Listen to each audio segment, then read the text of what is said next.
Hello everyone, তো দেখতেই পাচ্ছ আজ কিন্তু সকাল সকাল আমি স্নান করে রেডি হয়ে বেরিয়ে পড়েছি। আমি, বাবা, মা আর আমরা কিন্তু যাচ্ছি কলকাতার মিউজিয়াম। অনেকদিন ধরেই কিন্তু আমার যাওয়ার ভীষণ ইচ্ছে হচ্ছিল। এর আগে অনেকদিন আগে আমি একবার এসেছিলাম কলকাতার মিউজিয়াম দেখতে, তাই অনেকদিন ধরে বাবাকে বলছিলাম যাবো যাবো, বাট যাওয়া হয়ে উঠছিল না। ফাইনালি কিন্তু আজকে আমরা যাচ্ছি, তো চলো তোমাদের সাথে শেয়ার করি। তো দেখো এখন কিন্তু আমরা পৌঁছে গেছি মিউজিয়ামে, আর ইন্ডিয়ান মিউজিয়ামের বাইরেটা দেখতেই পাচ্ছ। আর আজকে কিন্তু মিউজিয়ামে প্রচুর ভিড় হয়েছে, অনেক মানুষই এসেছে কিন্তু আজকে মিউজিয়ামে ঘুরতে। যেহেতু আজকে মিউজিয়ামে প্রচুর ভিড় হয়েছে, যার জন্য কিন্তু টিকিটের লাইনটাও অনেক বড়। আর মা গিয়েছে টিকিট কাটতে, আর আমি আর বাবা এখানে দাঁড়িয়ে আছি। দেন আমরা টিকিট কেটে চলে এসেছি এখন মিউজিয়ামের ভেতরে। দেখতেই পাচ্ছ বাবা মা আগে আগে হাঁটছে আর আমি পিছনে পেছনে হাঁটছি। তো দেখতেই পাচ্ছ আমরা কিন্তু এখান থেকে ভিজিট করা স্টার্ট করেছি। আর যেগুলো এখন আমরা চোখের সামনে দেখতে পাচ্ছি সেগুলো কিন্তু শুধুই মাত্র আমরা পড়েছি বইয়ের পাতায়। যাই হোক, আমি অনেক জায়গারই অনেক রকমের মিউজিয়াম ভিজিট করেছি, বাট তার মধ্যে কিন্তু কলকাতার মিউজিয়ামও আমার খুব ভালো লাগে। আর এদিকে বাবা মা কিন্তু স্টোন গুলোকে খুব ভালোভাবে দেখছিল যে কোথা থেকে আর কত সালে সংগ্রহ করা হয়েছে। আর এখানে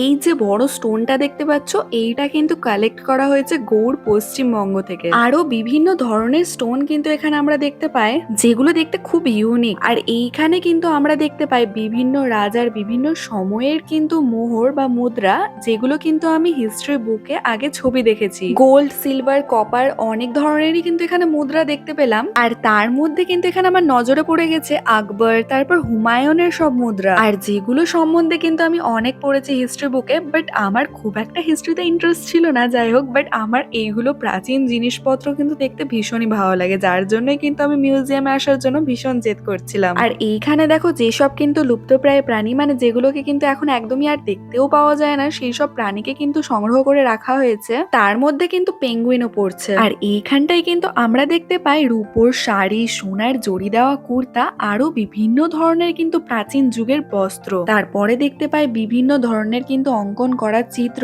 আর তার মধ্যেই কিন্তু যেটা আমার নজরে পড়ে রানী রাসমণির কিন্তু চিত্র। তারপরে বই এবং চিত্র অঙ্কনের বিভিন্ন জিনিস, আরো অনেক কিছুই দেখে আমরা কিন্তু তারপর যেটা দেখতে চলে এসেছি সেটা কিন্তু হলো রাইনোসরাসের কিন্তু ফসিল। তারপরে এলিফ্যান্টেরও আমরা দেখতে পাই, আর যেটা কিনা সাইজে আছে বিশাল বড়। তারপর গরিলা এবং মানুষেরও কিন্তু আমরা দেখতে পাই। তো এই সব কিছু দেখে আমরা চলে গেছিলাম মমিও দেখতে, বাট সেইখানে যেহেতু ক্যামেরা অ্যালাউ নাই, সো আমি দেখাতে পারলাম না। তো তারপর আমরা চলে এসেছি এখন লাঞ্চ করতে, দেখতেই পাচ্ছ আমিনিয়াতে। আর তারপর আমিনিয়াতে খেয়ে নিয়ে আমরা বেরিয়ে পড়েছি, একটু শপিং করার ছিল সেই জন্য। বাট যেহেতু আজ সানডে, যার জন্য দেখতেই পাচ্ছ কি পরিমাণে ভিড়। দেন দেখতেই পাচ্ছ এখন আমি একটা স্টাডি টেবিল নিয়ে নিয়েছি, কারণ আমার বাড়িতে স্টাডি টেবিল আছে বাট পিজিতে নেই, যার জন্য আমি পিজিতে পড়ার জন্য নিয়ে নিয়েছি স্টাডি টেবিল। আর বেশ কিছু শপিং করে এখন আমরা চলে যাচ্ছি। তো গাইস টাটা, আবার দেখা হচ্ছে নেক্সট ব্লগে।